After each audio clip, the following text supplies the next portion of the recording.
Alfred cyclone ਦਾ ਜਿਹੜਾ ਆਉਣਾ ਹੁਣ ਤੈਅ ਹੈ ਕਿ ਵੀ ਅੱਜ ਦੇ ਦਿਨ ਦੇ ਵਿੱਚ ਉਹ ਪਹੁੰਚ ਜਾਏਗਾ। Why did I wake up this morning to find Alfred so delayed? What happened? As Cyclone Alfred inches closer, his force is becoming more ferocious. Good morning. We'll get straight to the latest developments on Tropical Cyclone Alfred. The news just in, our first major flood warnings have been issued with the high across tide New forecast between 3 and 4 a.m. All of Brisbane, Logan and Moreton Bay under emergency alerts.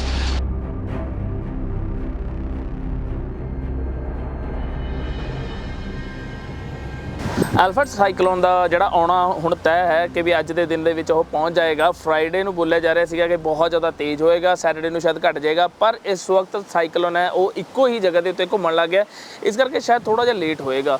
ਹੁਣ ਉਸ ਨੂੰ ਮੰਨਿਆ ਜਾ ਰਿਹਾ ਕਿ ਵੀ ਉਹ Friday ਨੂੰ ਜ਼ਿਆਦਾ ਜ਼ੋਰ ਦੇ ਰਹੀ ਮਤਲਬ ਜ਼ਿਆਦਾ ਅਟੈਕ ਕਰੇਗਾ, ਜਦ ਕਿ ਪਹਿਲਾਂ ਥਰਸਡੇ ਨੂੰ ਕਰਨਾ ਸੀ। ਔਰ ਇਸ ਵਕਤ ਥਰਸਡੇ ਦੇ ਦੇਖਿਆ ਜਾਵੇ ਤਾਂ ਇਦਾਂ ਦਾ ਕੋਈ ਵੀ ਹਜੇ ਵੈਦਰ ਦੇ ਵਿੱਚ ਇੱਥੇ ਇੰਨੇ ਜ਼ਿਆਦਾ ਚੇਂਜਸ ਨਹੀਂ ਹੈ। ਨੋਰਮਲ ਬੱਦਲ ਨੇ, ਕੋਈ ਵੀ ਜ਼ਿਆਦਾ ਇੱਦਾਂ ਨਹੀਂ ਹੈ ਕਿ ਵੀ ਬਹੁਤ ਜ਼ਿਆਦਾ ਤੂਫਾਨ ਦੇ ਆਸਾਰ ਦਿਖ ਰਹੇ ਨੇ ਜਾਂ ਬਹੁਤ ਜ਼ਿਆਦਾ ਤੇਜ਼ ਮੀਂਹ ਪੈ ਰਿਹਾ ਜਾਂ ਫਿਲਹਾਲ ਕੁਝ ਨਹੀਂ ਹੈ। ਅਤੇ ਲੋਕਾਂ ਦੇ ਵਿੱਚ ਇਹ ਡਰ ਸੀਗਾ, ਜਿੱਦਾਂ ਮੈਨੂੰ ਲੱਗਦਾ ਸੀਗਾ ਕਿ ਬਹੁਤ ਜ਼ਿਆਦਾ ਪੈਨਿਕ ਹੋ ਰਹੇ ਨੇ, ਬਾਏ ਬਹੁਤ ਜ਼ਿਆਦਾ ਚੀਜ਼ਾਂ ਕਰ ਰਹੇ ਨੇ ਕਿ ਪੈਨਿਕ ਹੋ ਗਏ, ਪਰ ਇੱਥੇ ਪੈਨਿਕ ਬਾਇੰਗ ਵੀ ਰੁਕ ਚੁੱਕੀ ਹੈ। ਹੁਣ ਫਿਲਹਾਲ ਕਾਫੀ ਜ਼ਿਆਦਾ ਦੁਕਾਨਾਂ ਅਤੇ ਸ਼ਾਪਸ 'ਤੇ ਹੁਣ ਨਹੀਂ ਹੋ ਰਹੀ ਹੈ।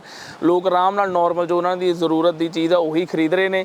ਅਤੇ ਉਸ ਤੋਂ ਬਾਅਦ ਜੇ ਗੱਲ ਕਰੀਏ ਕਿ ਲੋਕਾਂ ਦੇ ਵਿੱਚ ਡਰ ਦੀ, ਤਾਂ ਕਿ ਡਰ ਤਾਂ ਮੈਨੂੰ ਇੱਥੇ ਕਿਤੇ ਵੀ ਨਜ਼ਰ ਨਹੀਂ ਆ ਰਿਹਾ। ਜੇ ਤੁਸੀਂ ਇੱਥੇ ਦੇਖੋਗੇ ਆ ਕੇ ਰੈੱਡ ਕਲਿਫ ਬੀਚ ਦੇ ਉੱਤੇ, ਤਾਂ ਲੋਕ ਬਿਲਕੁਲ ਨੋਰਮਲ ਆਪਣੀ ਜਿਹੜੀ ਉਹ ਡੇਲੀ ਦੀ ਰੂਟੀਨ ਹੈ, ਜੇ ਉਹਨਾਂ ਨੂੰ ਹੌਲੀਡੇ ਹੋ ਚੁੱਕੀ ਹੈ, ਛੁੱਟੀ ਹੋ ਚੁੱਕੀ ਹੈ, ਤਾਂ ਉਹ ਇੱਥੇ ਆ ਕੇ ਆਪਣਾ ਨੋਰਮਲ ਜੋ ਵਾਕ ਹੈ, ਸੈਰ ਹੈ, ਚਾਹੇ ਉਹ ਕੌਫੀ ਸ਼ਾਪਸ ਨੇ ਪ੍ਰੋਪਰ ਭਰੀਆਂ ਹੋਈਆਂ ਨੇ, ਬੱਚਿਆਂ ਦੇ ਨਾਲ ਲੋਕ ਇੱਥੇ ਆ ਕੇ ਪਿਕਨਿਕ ਮਨਾ ਰਹੇ ਆ ਬੀਚ ਦੇ ਉੱਤੇ, ਤੁਸੀਂ ਜਾ ਕੇ ਦੇਖ ਸਕਦੇ ਹੋ।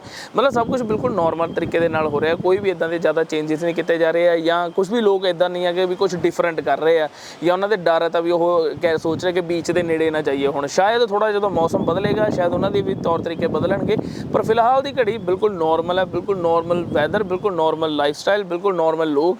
ਅਤੇ ਬਾਕੀ ਦੇਖਦੇ ਹਾਂ ਜੀ, ਜਿਵੇਂ ਜਿਵੇਂ ਵੈਦਰ ਚੇਂਜ ਹੋਏਗਾ ਉਸੇ ਤਰੀਕੇ ਨਾਲ ਤੁਹਾਡੇ ਨਾਲ ਰਿਪੋਰਟ ਵੀ ਕਰਦੇ ਰਹਾਂਗੇ। ਪਰ ਫਿਰ ਵੀ ਤੁਸੀਂ ਆਪਣਾ ਬਿਲਕੁਲ ਖਿਆਲ ਰੱਖੋ।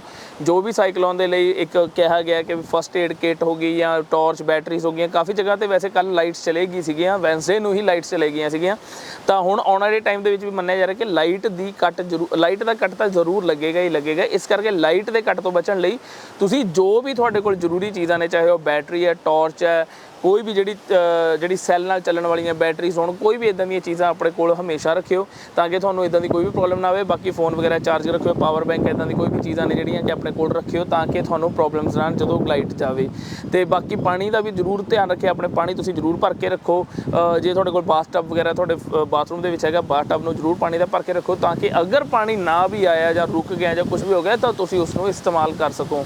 ਉਸ ਤੋਂ ਇਲਾਵਾ ਬਾਕੀ ਜਿਹੜੀਆਂ ਆਸ-ਪਾਸ ਵਾਲੀਆਂ ਚੀਜ਼ਾਂ ਨੇ ਤੁਹਾਡੇ ਬੈਕਯਾਰਡ ਦੇ ਵਿੱਚ, ਜੇ ਤੁਹਾਡੇ ਟਰੈਂਪਲਿਨ ਵਗੈਰਾ ਹੈਗੇ ਆ, ਸਾਰਿਆਂ ਨੂੰ ਪੁੱਠਾ ਕਰਕੇ ਬੰਦ ਕਰਕੇ ਰੱਖੋ, ਜਾਂ ਡਾਈਨਿੰਗ ਸੈੱਟ ਜਿਹੜੇ ਵੀ ਤੁਸੀਂ ਬਾਹਰ ਕੋਈ ਵੀ ਫਰਨੀਚਰ ਹੈਗਾ ਉਸ ਨੂੰ ਵੀ ਇਕੱਠਾ ਕਰਕੇ ਰੱਖੋ, ਤਾਂ ਕਿ ਜੇ ਬਹੁਤ ਜ਼ਿਆਦਾ ਤੇਜ਼ ਹਵਾ ਚੱਲੇ ਉਹ ਉੱਡ ਕੇ ਕਿਤੇ ਹੋਰ ਨਾ ਜਾਣ, ਜਾਂ ਤੁਹਾਡੇ ਹੀ ਘਰ ਨੂੰ ਨੁਕਸਾਨ ਨਾ ਪਹੁੰਚਾਵੇ ਉਹ ਚੀਜ਼। ਇਸ ਕਰਕੇ ਇੱਦਾਂ ਦੀਆਂ ਬਹੁਤ ਸਾਰੀਆਂ ਹਦਾਇਤਾਂ ਆਲਰੇਡੀ ਔਨਲਾਈਨ ਦੱਸੀਆਂ ਜਾ ਰਹੀਆਂ ਨੇ, ਅਤੇ ਉਹਨਾਂ ਨੂੰ ਫੋਲੋ ਕੀਤਾ ਜਾਵੇ।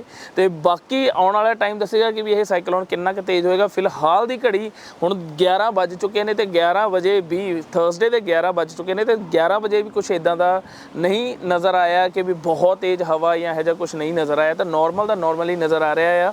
ਬਾਕੀ ਆਉਣ ਵਾਲੇ ਟਾਈਮ ਦੇ ਵਿੱਚ ਜਿੱਦਾਂ ਜਿੱਦਾਂ ਮੌਸਮ ਚੇਂਜ ਹੋਏਗਾ ਉਸੇ ਤਰੀਕੇ ਨਾਲ ਤੁਹਾਨੂੰ ਵੀ ਰਿਪੋਰਟ ਕਰਦੇ ਰਹਾਂਗੇ, ਦਿਖਾਉਂਦੇ ਰਹਾਂਗੇ ਕਿ ਆਸ-ਪਾਸ ਇੱਥੇ ਦਾ ਮਾਹੌਲ ਕਿੱਦਾਂ ਦਾ ਆ। ਤਦ ਤੱਕ ਲਈ ਧੰਨਵਾਦ, ਸਤਿ ਸ਼੍ਰੀ ਅਕਾਲ।